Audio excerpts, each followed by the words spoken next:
Ciencia y Humanismo en la Academia Mexicana de Ciencias.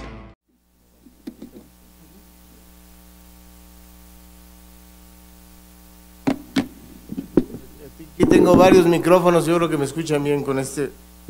Lo que voy a hacer en los siguientes 20-25 minutos es dar un contexto diferente a lo que se ha visto desde ahora.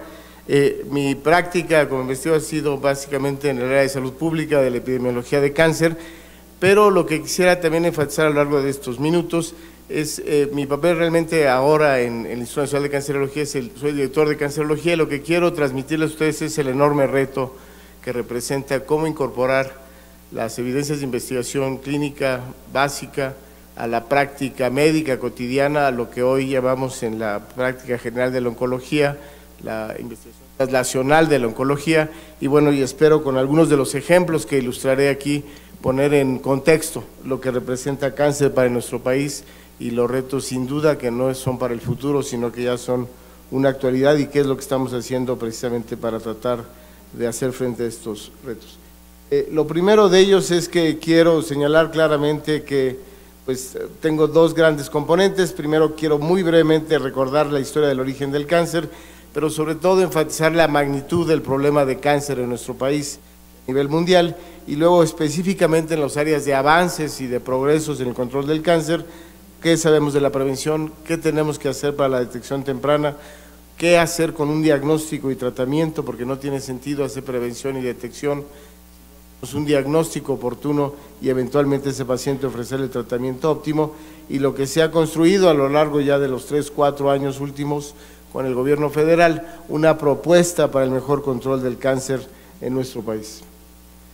Brevemente y únicamente para recordar cuál fue el origen de las primeras observaciones de cáncer, pues datan realmente del año 2500 en lo que llamamos el papiro Edwin Smith, que fue comprado a un hombre que vendía antigüedades en 1862, y en ese papiro, escrito se considera en el 2500 antes de Cristo, se describe al médico Hipotep en la primera serie de tumores, curiosamente de tumores de cáncer de mama, en donde describía una serie de 45 casos, y en donde la conclusión de esta descripción, no en un contexto oncológico, sino simplemente la descripción tumoral, señalaba en ese entonces que no había tratamiento para esta enfermedad. Posteriormente, y nada más para recordar por qué el término cáncer y a qué se refiere, pues fue Hipócrates el que lo describió, y esto fue debido precisamente a la infiltración tumoral en la piel de diferentes pacientes, en donde semejaba precisamente esta infiltración tumoral sobre la piel el patrón de un cangrejo, y del cangrejo es carquinos en griego, y posteriormente los médicos romanos Celso y Galeno lo traducción al latín con la denominación de cáncer en cangrejo, y a partir de ahí se considera que realmente el contexto oncológico aparece con este grupo de médicos. ¿Qué es lo que sucede hoy a nivel mundial y por qué el cáncer es un problema de salud pública? Pues aquí lo que estoy ilustrando es que año con año se identifican alrededor de 11 millones de pacientes o de personas que reciben el diagnóstico en el mundo, y este es el grupo de tumores más frecuentes. Y lo que quisiera enfatizar aquí, que es una medida básica de salud pública y de epidemiología, lo que llamamos las tasas de incidencia y la tasa de mortalidad en diferentes tumores. Como ustedes pueden ver, hay una razón que puede variar en cáncer de mama, casi de 3:1, y en cáncer de pulmón, por ejemplo, tanto en mujeres como en hombres, es casi de 1. ¿Qué quiere decir? Que el mismo número de pacientes que reciben el diagnóstico de cáncer es una misma tasa de mortalidad, en donde, como veremos más adelante, influye en la incidencia y en la mortalidad. Entonces, pacientes que son diagnosticados con cáncer de mama, prácticamente más del 95% de ellos fallecen antes de los 5 años. En claro contraste con otras patologías, como aquí en mujeres, en donde el cáncer, en hombres, cáncer de próstata, si bien es un tumor altamente frecuente en nuestro medio, solamente 1 de cada 3 de estos pacientes finalmente fallecen debido a este tumor. Y lo que se espera para los siguientes años, y de ahí uno de los primeros retos a contestar, pues es las proyecciones de acuerdo al proceso de envejecimiento de nuestra población, en donde si bien en el 2000 se estimaban 8 millones de nuevos casos de cáncer, se proyecta que para el año 2020, solamente dentro de entre 8 años, habrá en el mundo año con año 15 millones de personas nuevas que reciben el diagnóstico de cáncer, y lo que es importante señalar es que el término cáncer no es una enfermedad puntual como la tuberculosis o la diabetes mellitus. Es un término hoy genérico donde abarca más de 100 diferentes enfermedades, y de ahí la problemática en el control de esta enfermedad. Sin embargo, y lo que es importantísimo destacar, es que hay dos elementos centrales en la epidemiología de cáncer. Uno es que sin duda hay forma de prevenir, forma primaria o secundaria, y lo veremos más adelante, en la aparición del cáncer. Y que con ello, estrictamente incorporando estrictas medidas de salud pública y de prevención primaria y secundaria, podemos abatir casi 1/3 de estos casos, que específicamente para el año 2020, 5 millones de esta población pudieran haber evitado el diagnóstico de cáncer. ¿Qué es lo que sucede en nuestro país? Y es un ejemplo de una buena transición epidemiológica, en donde estamos transitando de enfermedades, infecciones agudas y crónicas a enfermedades crónico-degenerativas como el cáncer, la diabetes, la patología cardiovascular, entre las primeras causas de muerte. Pues simplemente tomando el caso de México en las mujeres, el patrón de incidencia de los tumores, pues es lo que estamos viendo en términos generales.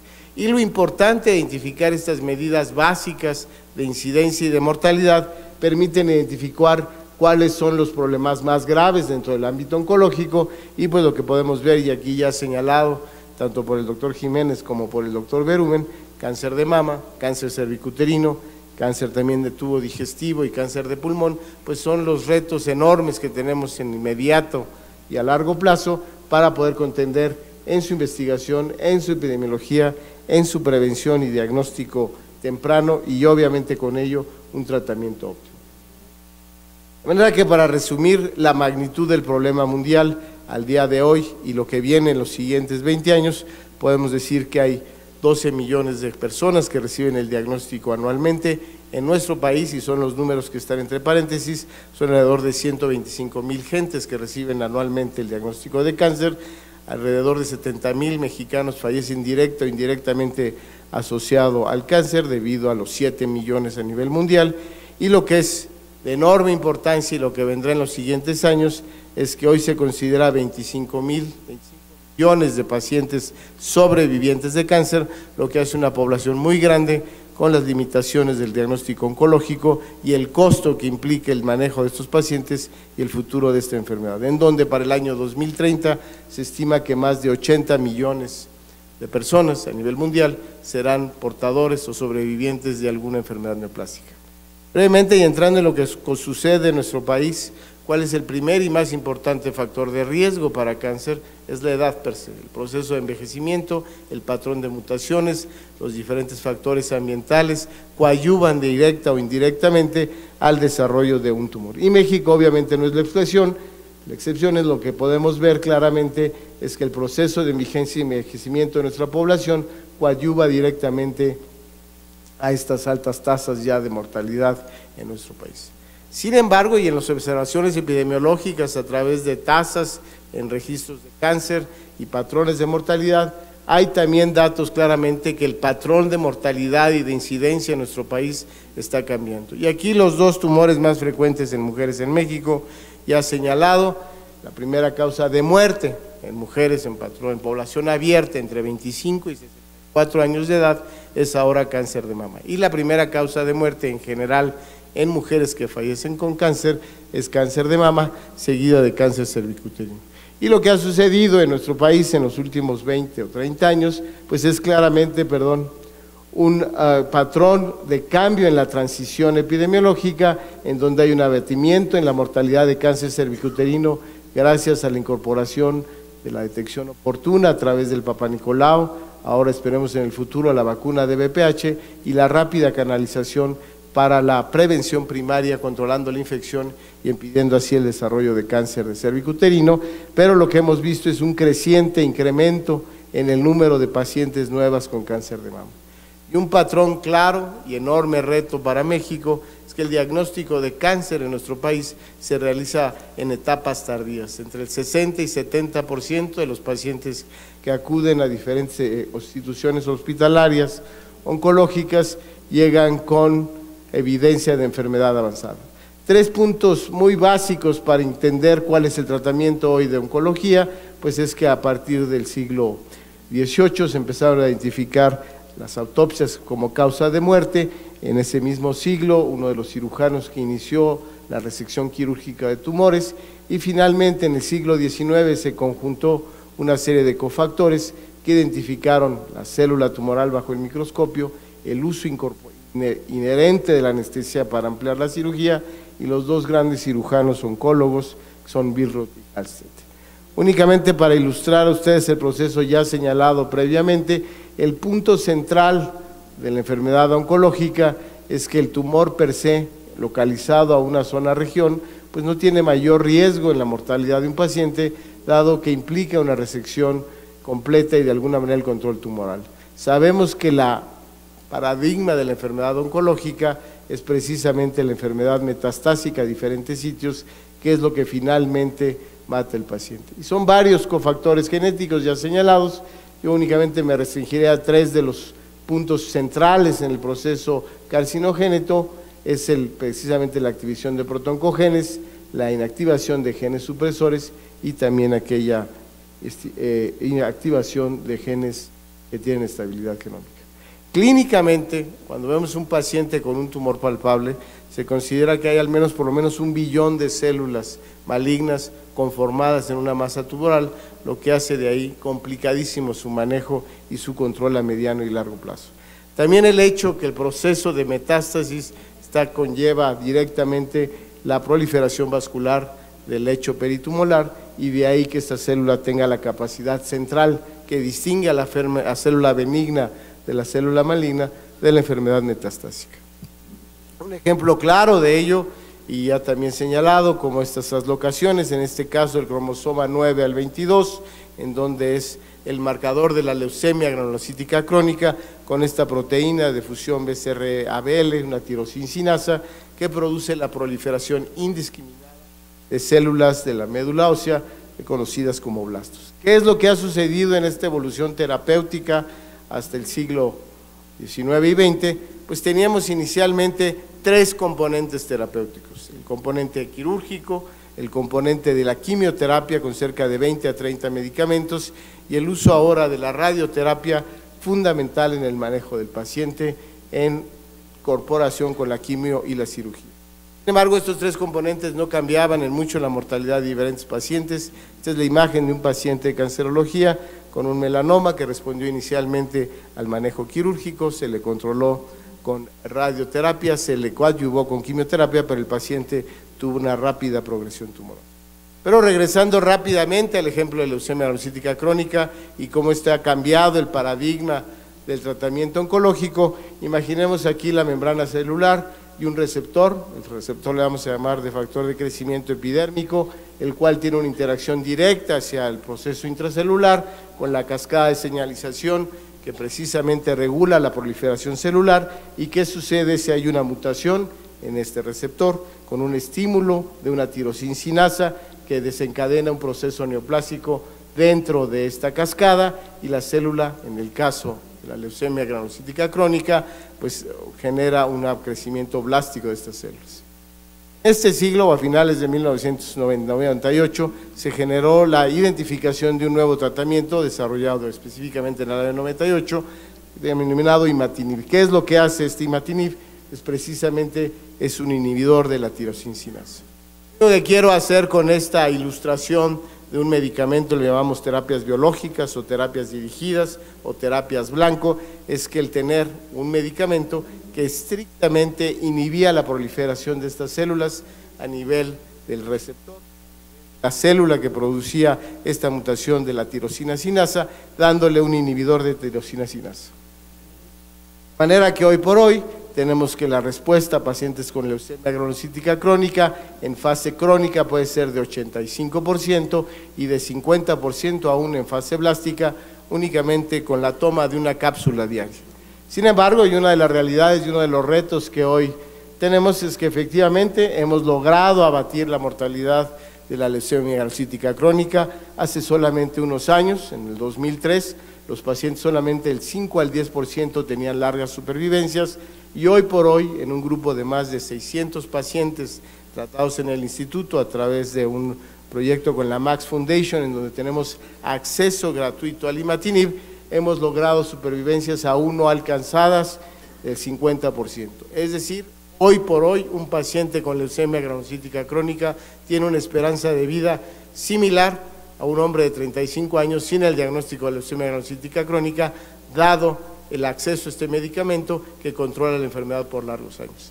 Sin embargo, y es uno de los principales retos que quiero dejarles, el costo de este medicamento es alrededor de 20,000, 25,000 pesos la dosis, y el costo global de un paciente con leucemia granulocítica crónica es de cerca de $50,000 anuales.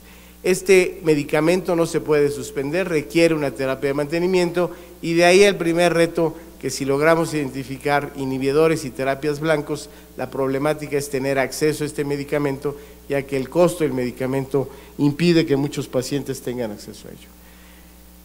Nuevamente, y en el diagnóstico únicamente señalarles a ustedes que tradicionalmente los patólogos hacíamos el diagnóstico bajo histología con la hematoxilina y eosina. Ya ilustró claramente el doctor Jiménez el uso de estos microarreglos, y derivado de estos, hoy por hoy tenemos una nueva prueba genética que permite definir qué y cómo debemos de manejar a una paciente con cáncer. Es el Oncotype, que es la expresión de 21 genes, en donde de acuerdo al nivel de riesgo de esta prueba, en pacientes con cáncer de mama que llegan al instituto en donde yo trabajo, donde tienen tumores de 2 o 3 centímetros, en donde son ganglios negativos, la duda clínica es si le damos o no quimioterapia a esa paciente, con las implicaciones que conlleva la toxicidad, la pobre respuesta en algunos casos y el costo de administrar la quimioterapia de 3 a 4 meses. Ahora con el Oncotype podemos definir en 3 escalas. Si la paciente tiene Oncotype de bajo riesgo, esa paciente que tenga un tumor de 2,5 a 3 centímetros no debe de recibir quimioterapia. Y una paciente con tumores de 1 centímetro o menor que exprese Oncotype de estos 21 genes de alto riesgo debe recibir quimioterapia. De manera que otro de los componentes fundamentales en el manejo del paciente es finalmente el diagnóstico molecular para poder definir así cuál es su óptimo manejo. Y en el instituto, y gracias al apoyo, debo decir, del Seguro Popular, desde hace ya algunos años, hemos logrado finalmente incorporar el diagnóstico molecular de cáncer de mama, el acceso a trastuzumab, que es un medicamento que lamentablemente lo tienen que recibir por un año, con un costo total de más de 250,000 pesos. Nadie, en pacientes de cancerología, que recibimos cerca de 900 pacientes al año, podía incorporar el tratamiento de trastuzumab. Cerca del 20% de pacientes con cáncer de mama expresan HER2, como lo señalaba aquí el doctor Jiménez, y requieren el manejo de trastuzumab. ¿Por qué? Porque la supervivencia con esta expresión de HER2, hecha sencillamente con un examen de inmunistoquímica, cambia radicalmente la historia natural, en donde mujeres HER2 positivos sin trastuzumab tienen una supervivencia a los 4 años de 60 por 67%, y la podemos llevar hasta casi el 90% a la administración de esta quimioterapia. Entonces, la pregunta de hoy en la oncología, en el desarrollo de medicamentos, pues es cada día desarrollar un nuevo medicamento. Y aquí ya lo señaló brillantemente el doctor Jiménez, tenemos el instrumento, tenemos los genes, tenemos los pacientes y tenemos el cómo identificar esas terapias blanco. El problema es que no tenemos el recurso para adquirir este medicamento. Y en México lo que ha sucedido, somos unos espectadores de la generación de nuevos medicamentos blanco, en donde la gran mayoría de nuestra población no tiene acceso. Y ahí uno de los retos más grandes de este simposio es cómo incorporamos mayor investigación para desarrollar, una vez identificadas estas terapias blanco en población mexicana, el desarrollo de esto. Y esto no es un esfuerzo local, es un esfuerzo mundial, en donde el total de medicamentos en el siglo XXI buscados en diferentes patologías, por mucho las enfermedades neoplásicas, con cerca de 900 nuevas moléculas dirigidas a terapias blanco, son el modelo. Brevemente, y para entender nada más el modelo de detección temprana y control de la enfermedad, aquí en presencia del doctor Berumen no me atrevo a hablar del BPH, pero simplemente decir que es un extraordinario modelo de cómo la investigación básica nos permitió identificar la causa de un tumor, cómo el análisis genético permitió identificar el E6 y E7, que inhibían 2 genes supresores básicos, el P53 y el PRB, y cómo con ello se logró construir el proceso de una vacuna contra el virus del papiloma humano, que no va a curar el cáncer, va a prevenir el desarrollo de la infección por VPH, que posteriormente naturalmente tendrá que conllevar eso. De manera que hay que entender que el cáncer cervicuterino no se cura con la vacuna, hay que prevenirlo, pero será una siguiente generación. Pero hoy por hoy podemos contar con un buen Papá Nicolau que pueda identificar la infección por VPH de esta paciente y evitar así el desarrollo de un tumor. Entonces, creo que es un paradigma de detección oportuna de cómo la investigación básica y translacional, con el impacto de una vacuna desarrollada en mucho por el maestro Surhausen, premio Nobel recientemente. Y otro paradigma en México y en el mundo de la detección temprana, pues naturalmente es el tabaco. En nuestro país y por diferentes encuestas nacionales de salud sabemos que va en incremento la exposición al humo de tabaco, es un ejemplo de un carcinógeno legal, ya que cada tabaco se estima que genera de 2 a 3 mutaciones, hay cientos de mutaciones en fumadores, y en nosotros en la clínica, en pacientes que vemos con tumores malignos asociados a cáncer, hay alrededor de 13 tumores, son tumores de una mucho mayor agresividad que pacientes con cáncer de pulmón no fumadores, en donde el número de mutaciones, la resistencia a quimioterapia y las recaídas son mucho mayores que aquellos pacientes no fumadores. Por lo que esto ilustra un paradigma. Brevemente, ya para concluir, doctora Bravo, simplemente enfatizar que hay más del 40% de tumores que se pueden prevenir o bien detectar tempranos. 3 ejemplos muy rápidos: la detección oportuna del cáncer de mama a través de la mastografía. Pero nada más ponerlo en contexto, hay cerca de 24 millones de mujeres en nuestro país por arriba de los 40 años que requieren una mastografía. Nuestra cobertura es del 10 al 12%. Para hacer un impacto en la mortalidad de cáncer de mama requerimos de una cobertura de 70%. Tendríamos que decir 5 veces más la capacidad de mastografía, 5 veces más la capacidad de radiólogos y 5 veces más la capacidad de centros oncológicos para referir a estos pacientes. Y hay que incorporar proyectos de investigación que nos coadyuven a qué otros factores de riesgo podemos identificar para intervenir tempranamente. Cáncer gástrico es uno de los tumores más agresivos y mortales. Sabemos que 6 de cada 10 están asociados a la infección crónica por Helicobacter pylori, de manera que al tratar la infección por el Helicobacter pylori con 2 semanas de antibiótico-terapia podemos prevenir hasta el 60%. Y sabemos que el otro y tercer grupo de alta mortalidad es cáncer de colon, en donde una colonoscopía cada 5 años identificando pólipos adenomatosos también puede detener el proceso. Y para cerrar, simplemente en nuestro país sabemos que dentro de los 3 factores del siglo XXI y XXII, pues está el sobrepeso, la obesidad y la diabetes mellitus, en donde México ocupa el segundo lugar en sobrepeso y obesidad adulta y el primer lugar en población infantil. ¿Cuáles son los retos que podemos señalar? Como ya lo he mencionado y aquí ha habido ejemplos claros de su valor, el diagnóstico molecular de cáncer. Sin embargo, no tiene sentido hacer diagnóstico molecular y tener la terapia si no tenemos acceso a los medicamentos. Lamentablemente, el promedio dosis de una terapia molecular es de 20,000 pesos. Cuando se describió el imatinib, lo que se propuso a los que lo descubrieron y a la industria farmacéutica es que era de 20,000 pesos y que los nuevos medicamentos no deberían de rebasar ese costo si no rebasaban los beneficios de imatinib. Hoy el imatinib es el más barato de los medicamentos terapéuticos y es el de mejor resultados, y todos los demás tienen el doble o triple de precios con una respuesta mucho menor a lo del imatinib. Y señalar nuevamente que la prevención y la detección temprana tiene que ir de la mano con la intervención en centros oncológicos para cambiar la historia.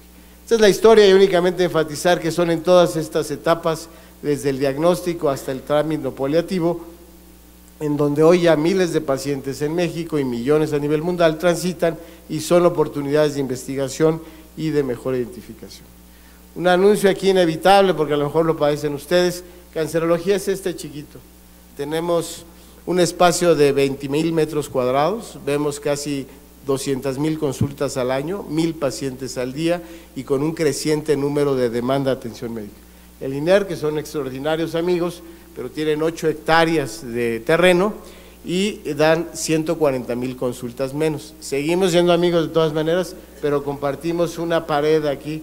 Entonces, después de una larga batalla, casi como el cáncer, logramos identificar este terreno que nos lo otorgó la Secretaría de Educación Pública y aquí estamos construyendo la nueva torre de hospitalización de cancerología. Esto es lo que ustedes saben, Ciudad Salud, lo que era IMEGEN, lo que es hoy el IMEGEN, el terreno en sus inicios, rehabilitación y un grupo de institutos. Esto es lo que vamos a hacer, aquí vamos, estamos construyendo en San Fernando 2 esta estructura y lo que vamos a, espero a tener en julio del año que entra concluido es este nuevo hospital. Pero la importancia de ello es que en este instituto, que es el hoy actual Cancerología, tenemos estos 3 pisos de investigación y con el nuevo instituto ampliaremos nuestras instalaciones de investigación, son cerca de 15 laboratorios, a 15 laboratorios más en estos 3 pisos y hoy ya tenemos una estrecha colaboración con diferentes instituciones, tanto de la UNAM como naturalmente con los INSALUD.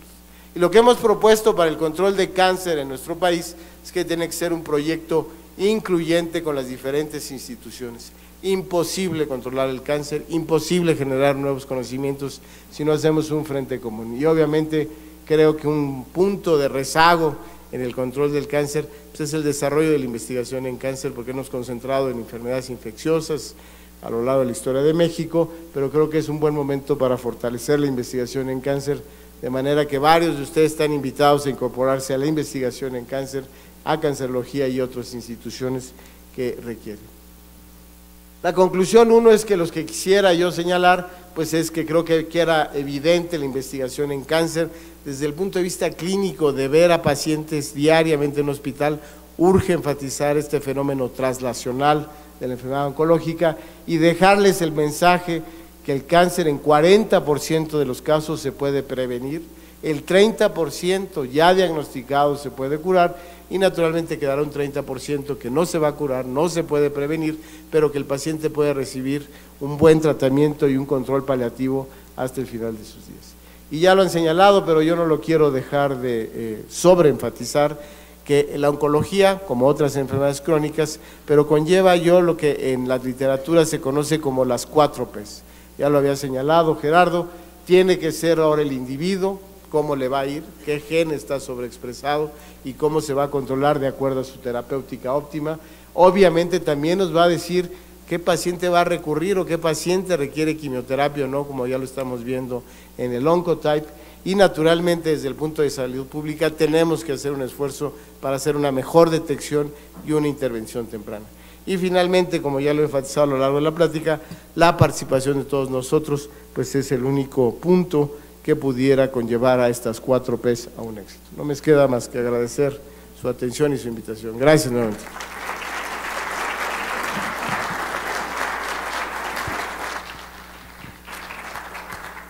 ¿Existe alguna pregunta para el doctor Moja?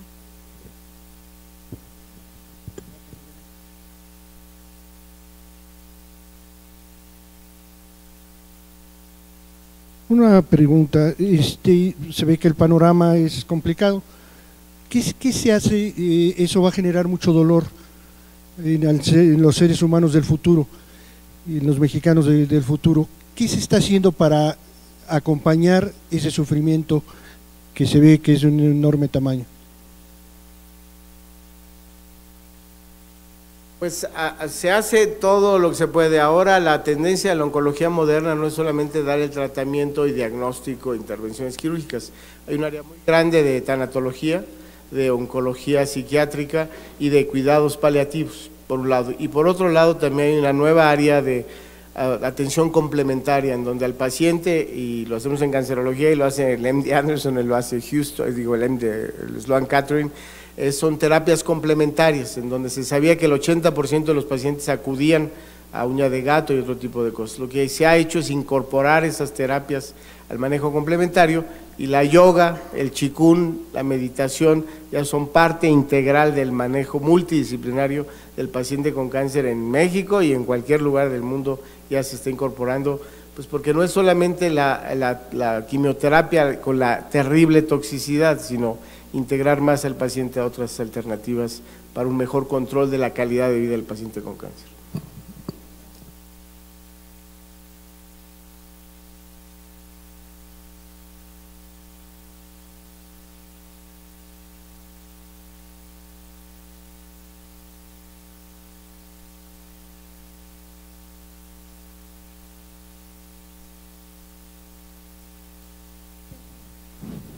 Muchas gracias, doctor, por su conferencia, su presentación tan integral, muy interesante. Lo felicito. Quisiera si podría aportar alguna referencia a la supervivencia general del cáncer en México en comparación con el resto de América Latina y el Caribe. O sea, es igual en todas partes, siempre y cuando se trate al paciente en la misma etapa clínica. Para darle un ejemplo, el cáncer de mama con el Seguro Popular, nosotros no teníamos acceso a quimioterapia y a trastuzumab, las pacientes tenían que pagarlo. Entonces el 30% de ellas desertaba el tratamiento.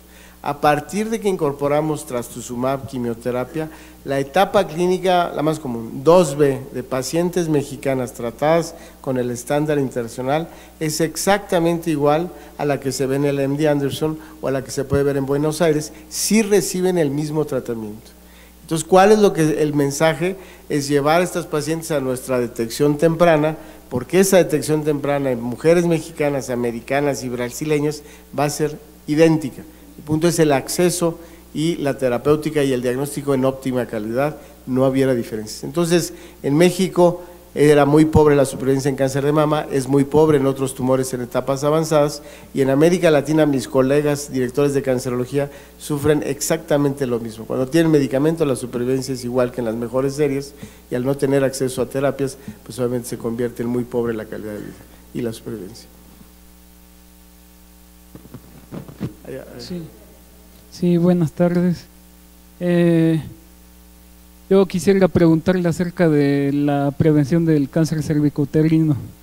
No he estado en todas las conferencias porque en la mañana asistí al curso de oncología molecular en el 20 de noviembre, y en la mañana el doctor Mauricio Salcedo mencionó que aunque las vacunas, el Gardasil se ha diseñado para los tipos 16, 18 que causan más de 80%, están asociados a 80% de virus de alto riesgo.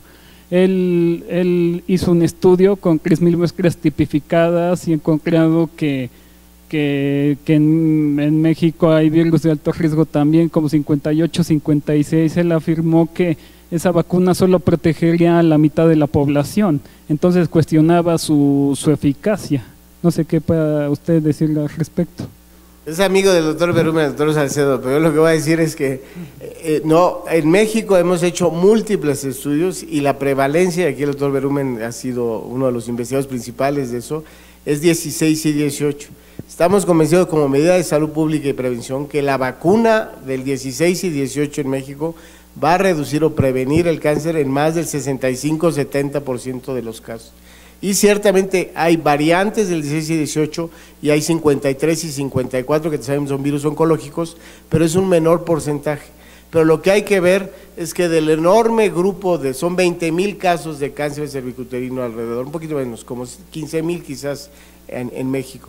De esos, en el futuro, 60-70% podrán ser prevenidos con la vacuna. Naturalmente habrá un grupo de alto riesgo al cual nos tendremos que concentrar para la detección temprana a través de captura híbrida de Papa Nicolau para lograr una intervención temprana. ¿Estás de acuerdo, doctor Berumen, conmigo? Ya dijo que sí. Entonces, bueno.